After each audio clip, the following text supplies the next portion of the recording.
You're listening to Ideal Practice episode number 132. And yeah, I know. I said 132 last time. I was wrong. It was a mistake. I'm not going to go fix it. Bear with me.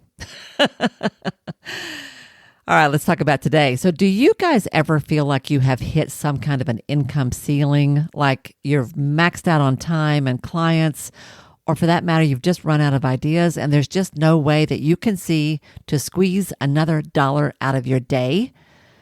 Not so, my friend. The beauty of being the CEO of your own show is that you always have the freedom, the flexibility, and the opportunity to make more money. Always. Your income is only limited by your imagination, nothing else. So, to help you out, today I'm just going to give you a little bit of an appetizer here. I'm just going to walk you through 5 very specific ways you could boost your income next year, or for that matter, next month. So, stay tuned.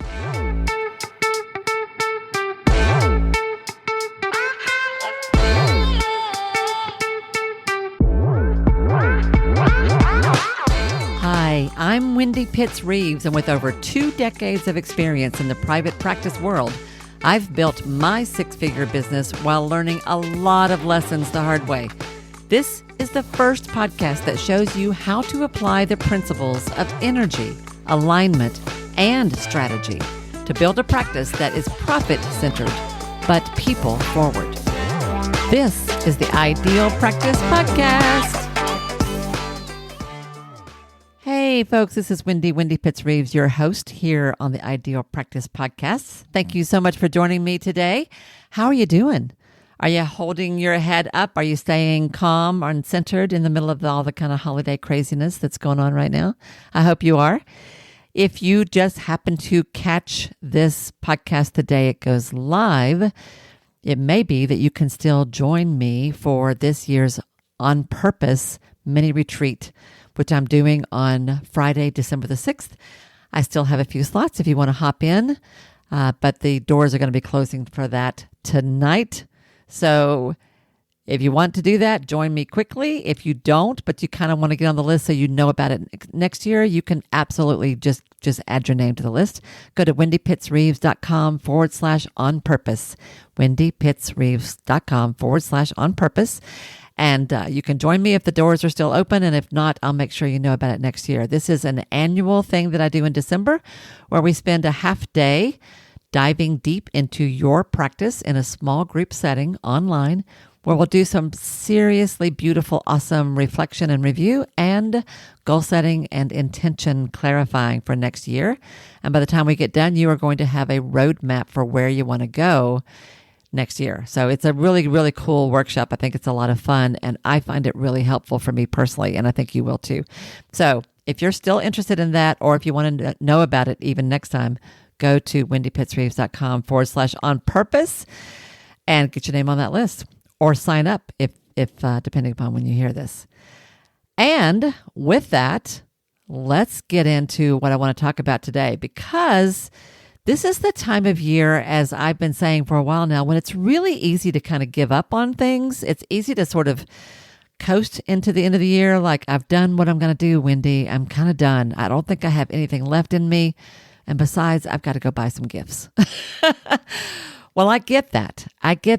But if it's been a tough year, or if your numbers aren't where you want them to be, and you really could use some boost, some help to your cash flow before the end of the year, then you're going to want to hear this. I'll tell you just a little quick story. A few years ago, I was in a space like that at the end of the year. I had gone through a dry patch, what I've talked about on here a few times.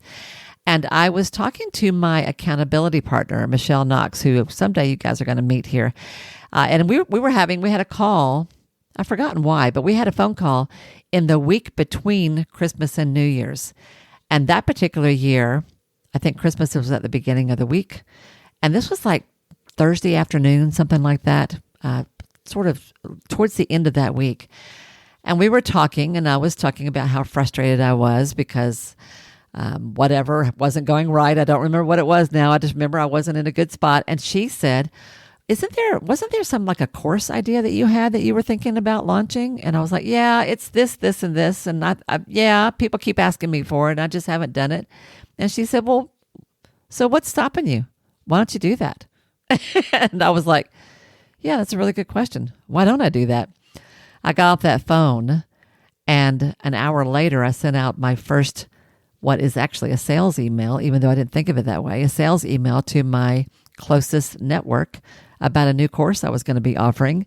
And a couple of hours after that, I went online and posted something on Facebook about a new course I was going to offer and got my first sign up almost immediately. And that kind of got the ball rolling. And over the next 3 or 4 days, I did some serious marketing off the cuff for a course that didn't even have a name yet. It had a purpose. I knew what I wanted to do. I didn't even know how I was going to do it, but I was ready to do it. And I'll tell you how that turned out. But my point in telling you that story at the moment is that there are always ways to boost your income. There are always ways to add a little juice, add a little spark, add a little life to your practice. And I just want to start by saying there's nothing to feel guilty about if you just want to make a little more money. If you are like a lot of my students, just the title of today's episode and just the thought of a wad of cash in your hands can bring up some conflicted feelings like, I'd love to make more money this year, Wendy. You know, to be honest, I could use a little bit, especially right now, versus, who cares about money? That's not what's important to me, Wendy. I don't know why you talk about that so much. Those two sides, I know, are duking it out in your head all the time. I get that. Many entrepreneurs, especially those who are in a passion-driven, heart-centered kind of business, like you and like me, we have a real love-hate relationship with money, don't we? We need it to live.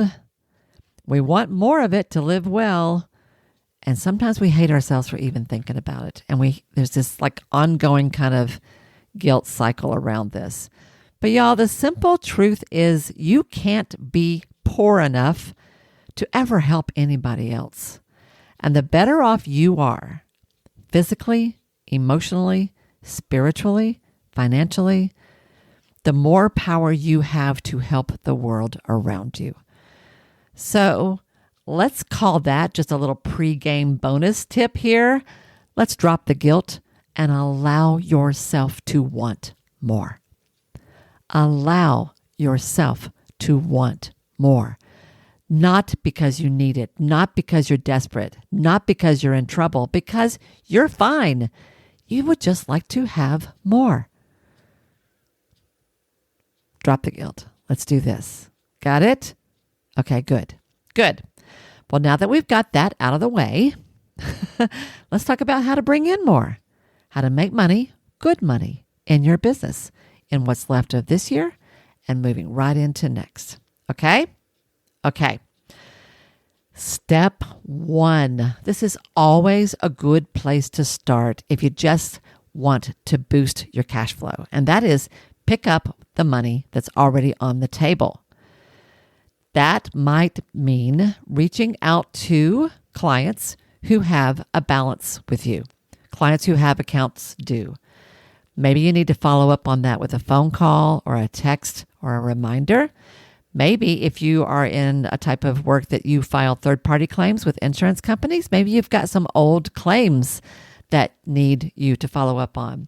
And perhaps you don't feel like doing it because it's such a pain, but that's real money on the table waiting for you to pick it up. So reaching out to people who already owe you money for the work you have already done is always a good place to get started. But you also could look at, do you have any rebates that you need to collect on? Do you have things at your house, things that you've bought, things you've ordered on Amazon that you need to return? That's money laying around. If you use a credit card of some sort that collects points or that has cash back, have you processed that to get your cash back? One of the easiest ways to free up a little money that we often forget about, which is a good thing to do as part of a year-end review, is to go look at the subscriptions that you've got. Are there some things that you are paying for monthly that you've completely forgotten about that you don't even use anymore? Maybe it's time to cancel some of those.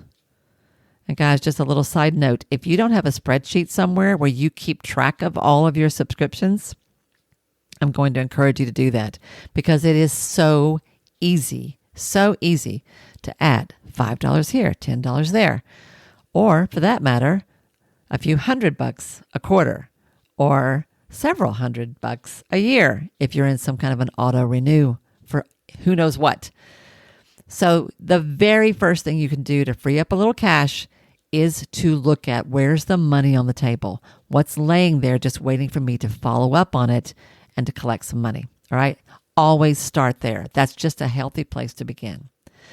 Step 2, I think of this as like, when I look in my practice as a whole, where is the low-hanging fruit?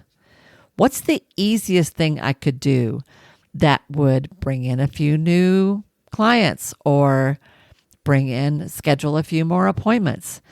One of the easiest is to reach out to former clients that you haven't heard from in a long time. Y'all, this is just a good idea to do anyway in your practice. If you don't have something built into your calendar, we're on some kind of say twice a year maybe, you send just a little note to your favorite people that you haven't seen in a while and just say, how you doing? It could be a birthday card. It could be a holiday card. It could be an email. Just haven't heard from you a while. Just want to see how things were going with the kids. I know that your oldest is graduating this year. So how you guys doing? Like anything like that, a touch base thing with a former client. You would be surprised how often you do that. And someone will say, oh, I'm so glad to hear from you. You know, I've been thinking I might need to come back in. It's been a while and I could use a little tune-up. Every time I do this in any kind of a structured way where I reach out to former clients, I always have a few who pop back in, always. Another thing you could do is to follow up with those that you did some kind of an intake with, and maybe they didn't come back, or maybe you just did that standard 15-minute phone call and they didn't schedule. You might want to follow up with them and just make sure they landed somewhere. It might be that they chose not to work with you and they said they would keep looking. It might be that you just gave them a couple of names because you were full or whatever. It doesn't hurt to reach back out to them and say, hey, you and I spoke back in July and I just came across your name and I remembered that phone call and it made me think, I wanted to make sure, did you find what you needed? Have you landed somewhere? Are you doing okay? For one, that's just a nice thing to do. For two, it shows that you really are paying attention and you're not in it just for the money. You are in it because you want to make sure somebody landed somewhere where they got the help they needed. But also, you'll be surprised how often those people will say, you know, I never did, or I tried somebody like a couple of times, but it wasn't a good fit. I'm so glad you called me. I think I might want to try you after all. Like that happens. So following up with people who you haven't seen in a while, following up with people who did not schedule with you for any reason, and following up with people that maybe you sent somewhere else, okay? All of those are just nice things to do.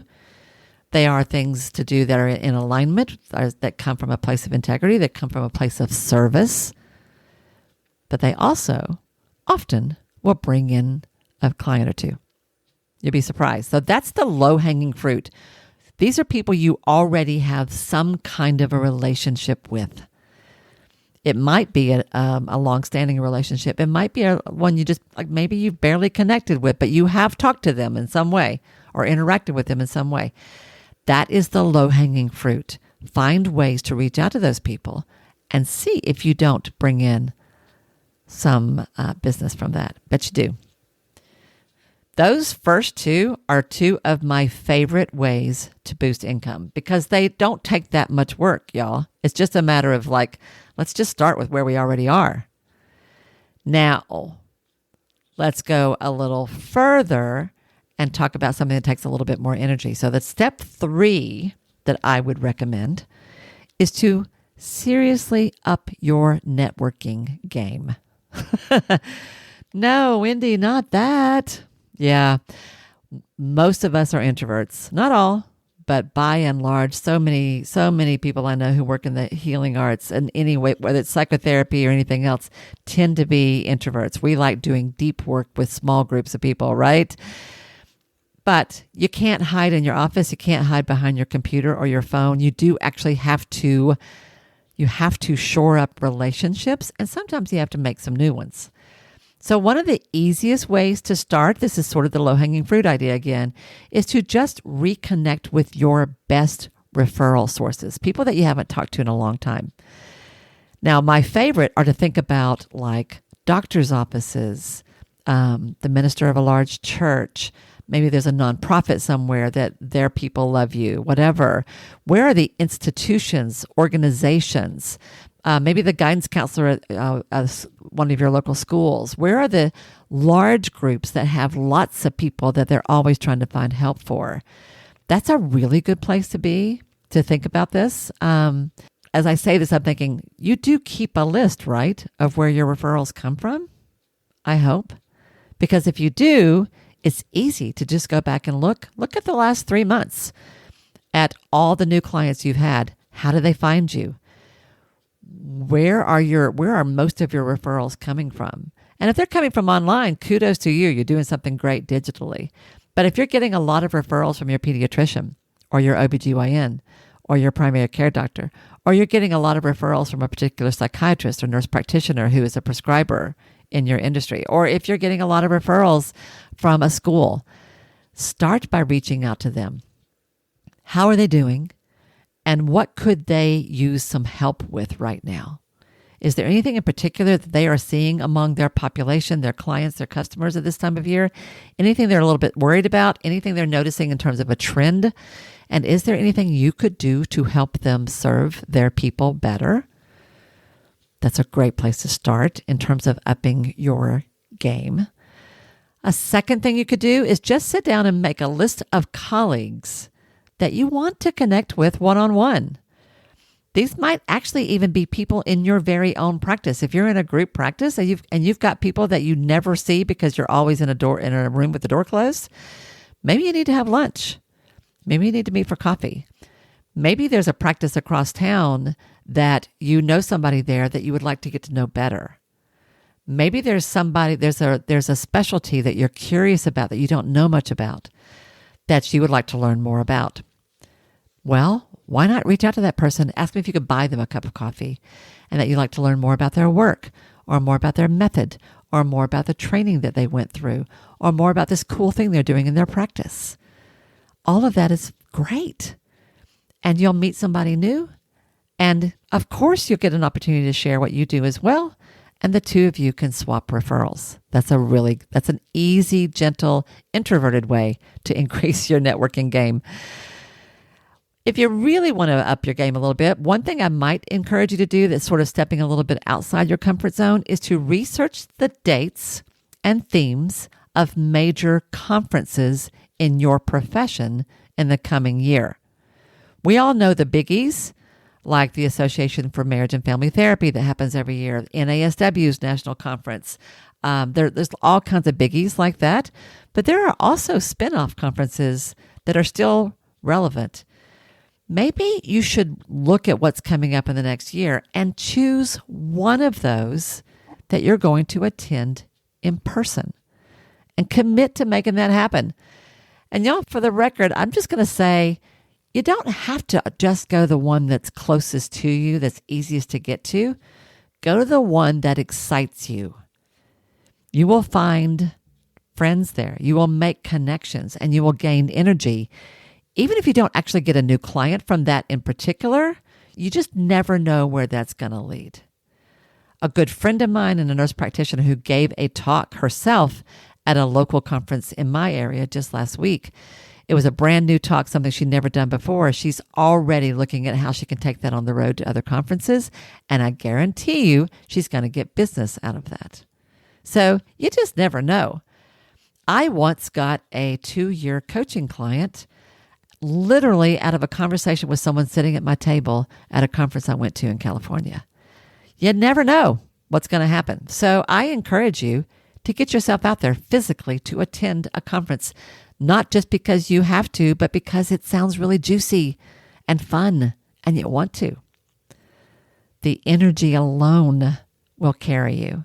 And there's a very real possibility that could lead to opportunities that you don't even know could come your way. All right. So step 3, up your networking game.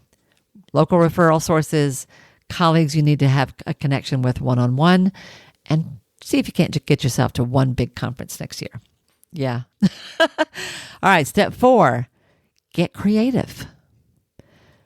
Now, this is the fun part that it's easy to talk yourself out of, but I hope you won't. What cool idea have you had for a long time about a new way you want to serve your clients, or just something you want to try? Well, why not try that next year? It might be, like me, a course idea you've had for a long time. It's time to just jump in and try it. Maybe there's a workshop you want to offer. Maybe there's a training you want to do.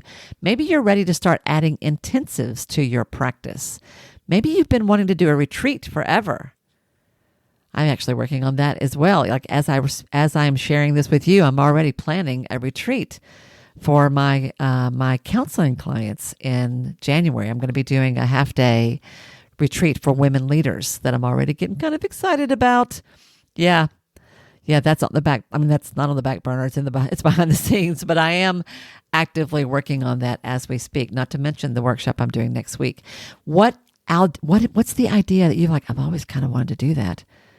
Well, so okay, do it. Try it. You got to start somewhere. Practice imperfection. State your claim. Tell people what you're going to do. You might be surprised. Get creative, because that can boost cash flow as well as bring in some fun. And then the last step I want to say, which really kind of applies to all of these, is to get brave. Get brave. Tap into the courage that you already have. And let's turn that courage into confidence, shall we? And that means do things like, is it time to raise your rates? Has it been a while? If it's been over a year, much less 2 or 3, it probably is. If you are in a practice where you are dependent on third-party payment and you take a whole bunch of insurance, you're on a bunch of panels, I would challenge you to consider dropping one of those. And you could go either way. You could take the one that you have the most clients at, if you really want to push yourself. But the easier sort of low bar there is to drop the one that you either don't have any clients with that one, or you rarely have clients with that one, or they're the ones that pay you the least. Why don't you just let one of those go? Because that's sort of like pruning the tree of your practice, and it will drive business in healthier ways to the places that you want it to go. The biggest way to get brave is to launch that new idea I talked about just a minute ago. Because that's like, Wendy, I don't know. How do I do that? Well, I'll tell you, like I'm a high quick start, y'all. So I am all about launching the plane and then building it while I fly it. So you actually don't have to have all that figured out. That first course that I mentioned to you at the beginning of this episode, that I just literally went online and say, hey guys, I've got this cool idea. Y'all have been asking for it. I think I'm going to do it probably later this month. This is what it's going to cost. You want in? Well, 3 weeks later, I began teaching that course, which I created as I went. And by the time all of that was said and done, by the time I got through the course and invited students to work with me on a deeper level, I ended up making like $7,000 or $8,000 off of that in the next month. Like, it did not take that much to bring in serious income just from trying something that I had been sitting on for a long time. So I want to encourage you to get creative, be brave, and try a few new things in your practice. Go after money on the table. Go after, connect with people you've already worked with or connected with in some way in the past, and get them in if it's appropriate and if it feels right. Bring them in. Reach out to your referral sources. Reach out to colleagues. Go to a conference. More than anything else, though, what's something juicy that you really have been wanting to do in your practice? And maybe now's the time. Maybe now's the time. Yeah, that's what I want to say to you. For the record, you know this. I am always available to help you with that. Just reach out to me privately. There are lots of different ways I work with folks. If there is something I can do to kind of help you get over the hump in any of these ideas, I'm happy to do so. You know how to reach me. You can reach my email as wendy@wendypittsreeves.com. Always happy to hear from you. If you want to hear more ideas like this, and this has kind of got your wheels turning and you're like, well, what else could I do, Wendy? I do have a little gift for you. It's an ebook that I put together called 31 Practical Ways to Increase Cash Flow in Your Private Practice Without Becoming Sleazy or Salesy or somebody you don't even like. It's free. All you have to do is just go get it. You could go to wendypittsreeves.com/cashflow, wendypittsreeves.com/cashflow, and download your copy of that. If you do, though, y'all, it won't do you any good unless you take action on it. So to hold you accountable, I'm going to invite you to look through it or just go with the ideas I've shared with you today and send me an email and tell me which one of these you're going to do. All right, Wendy, I'm going to do this one, and I'm going to do it by January the 15th. Tell me what you're going to do. Tell me when you're going to do it. Tell me how you're going to do it. All right? And if you don't know the how, that's fine. If you state your declaration of your intention, you will figure out the how. I am 100% sure of that. All right, that's what I've got for you today. Thank you so much for listening. I really, really want to encourage you to take action because, like I said, your income is only limited by your imagination. So let's go make some money. How about it? And do some more good and have some fun along the way. Have a great week, everybody. And I will see you next time right here on the Ideal Practice Podcast. Bye now. Hey, y'all. If this program has become important to you, if Ideal Practice matters, it would mean so much to me if you'd be willing to take just a minute to do one or two of the following things. First of all, would you follow or subscribe to the show here at Ideal Practice? Following me helps you because you'll never miss an episode, but it helps me as well for all kinds of reasons. To do that, all you have to do is go to the show page for Ideal Practice on Apple Podcasts or Spotify or wherever you listen to podcasts. There, just click on the plus sign that you'll usually find in the top right-hand corner, or click on the word follow that you're going to find somewhere there on that page. Of all the things, this really is the most important thing you can do for the podcast itself. While you're there, it would be extra special if you would be willing to give me a 5-star rating, and even better than that, a review with your own words. Your words matter. And when you write what you feel, what you think, you uplift and encourage others. And I love that. If you want to go a step further than that, take your favorite episode or two, one of the ones that has meant a lot to you, and share it with a friend. Could you do one or two of those things for me? I promise I will love you forever. You guys matter to me, and I value your support more than I can possibly say. Thank you, sweet friend, for anything you can do to help me out and support the show. I'll see you again soon.